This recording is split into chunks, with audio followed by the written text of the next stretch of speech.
What does it mean to lead?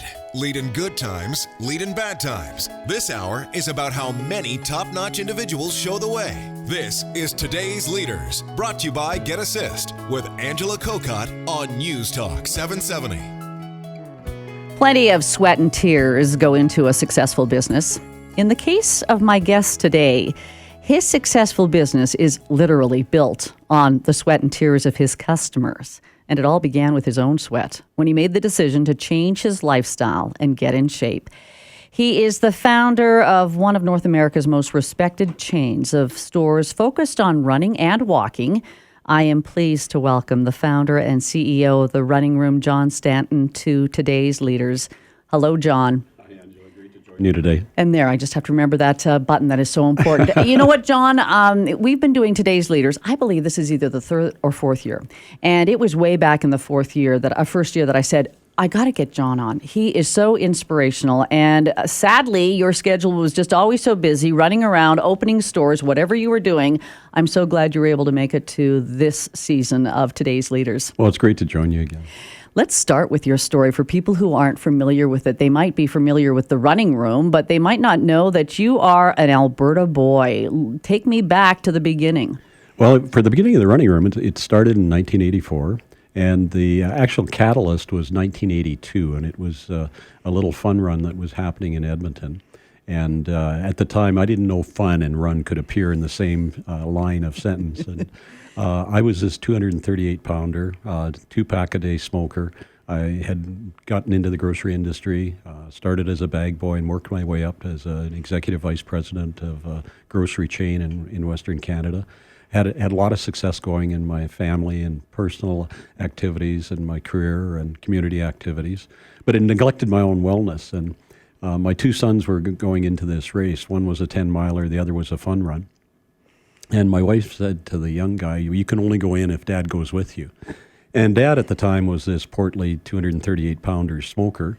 And of course, being a dad, you said, oh, okay. And then I had to figure out, first off, how far 2K was, because I wasn't even sure. So I took the car and measured it, and I thought, wow, this is going to be a challenge. And my goal was to finish in a vertical position. That was my goal. And I did the run. But, you know, Angela, it was a wake-up call. It made me realize that I'd better do something about my own wellness. You know, my father had died early of a heart condition. My brother had a heart condition. And I thought, wow, I'm a perfect candidate. I was overweight and out of shape.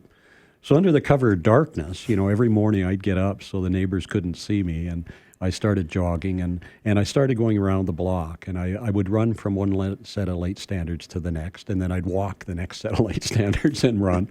And over a period of time, I lost the weight, quit smoking, lost about 60 pounds, and started doing these fun runs, you know, the charitable runs that are being done and what have you.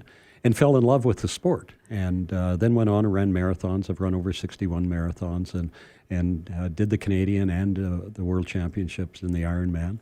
And along the way, people kept saying, "How did you go through this epiphany in life?" And I said, "Well, it's easy. Anybody can do it." And that's why we decided to open the Running Room. And I opened the Running Room more as an information place for people to come to, so that they could get information on the local fun runs and what have you. But also that they could come and get out in that group environment. Because like me, the number one thing that keeps most people from exercising is that fear of embarrassment. We're afraid the neighbors are going to chuckle at us, or we're going to be embarrassed, or somebody's going to laugh at us, or we're going to be the last person crossing the finish line in the race. And when you're out with other people, you discover how social it is. And it's a good deflection. Next thing you know, you're getting fit. You're starting to reap some of the benefits of it. And it changes your life. And for me, it completely changed my life. The correlation between the business side and the running side is very much the same. You know, like when we first start to run, we're all enthused about it and excited. When you first start in business, that's the same thing. Then reality sets in, you know, in business, and reality sets in training, and you kind of go, well, now what? And then you have to have new targets. And, we could have stayed with one store and could have run one store and probably enjoyed that and been happy. But yet, I saw some of the people that we got around us and thought, wow, if we're going to keep this talent, you've got to continue to challenge them, and you've got to give them new opportunities to grow as individuals. And so you've got to have new opportunities for everybody. So that means you can't sit on your laurels. You've got to get out there and make things happen and become better. And like the athlete that's trying to qualify for the Olympics, as a coach, I would say to them, run your best time today. And let's take a look at that. There's Olympic standard. That's what you eventually have to run. Tomorrow I want you to be running better than you ran today, and the subsequent day do the same thing. And in business, we do the same thing. We ask our team of people that are with us to give their best effort today and tomorrow to be better. And somebody who's, brand new to us would say, well, you're going to make some mistakes today, but learn from them, learn from the people that you're working with, and tomorrow will be better. But, if you're Daryl or Rob Christie, who've been with us for a long time, then you better be really good today, and you better be even better tomorrow.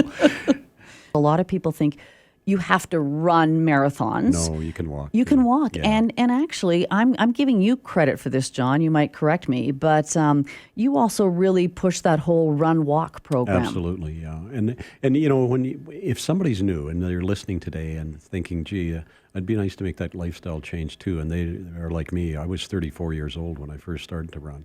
And, people in their 40s, 50s, 60s, even 70s have started exercise programs, and they can do it. The biggest thing is that if somebody comes to me and they're sort of interested, and I say, let's go for a run, their first sort of reaction is sort of how far, how fast, right, and what have you. But yet if you ask somebody to go for a walk, it's so invitational and it's non-threatening, and nearly all of us can do that. And, if you put on your sneakers and you go out in the neighborhood and you go for a walk, nobody pays any attention to you.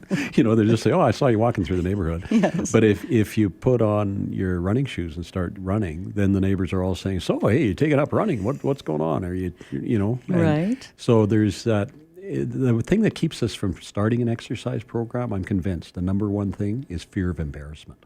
Now tell me about, because you're the running room, but you're involved in so many runs, and so many runs have a charity component.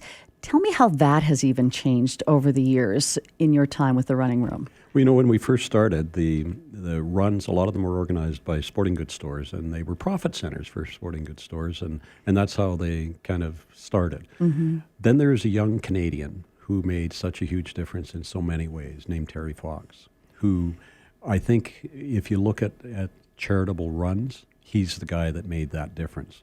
When we came, we looked at Terry Fox and said, wow, this is fabulous. And we right away said, it's got to create a triple win. There's got to be a win for the community. There's got to be a win for the sponsors. And there's got to be a win for the runners. And that's kind of the acid test that we use for our events. So we don't get involved as a sponsor or an organizer in an event unless there's a charitable component to it. We do everything from, the hypo half to the resolution run. Some of these are fun runs that we do, just, the 20-minute challenge. They're just there to create fun activities and raise some funds for a good local charity. Some are big runs, like the Canadian breast cancer run, Run for the Cure. That started by two young women in Toronto who started the idea. We became the sponsor. Honda became a national sponsor for a while, and then later on we brought in CIBC as title sponsor, and it's now known as the CIBC Run for the Cure. But all the way along, the Running Room's been a sponsor of it because we started as the first sponsor.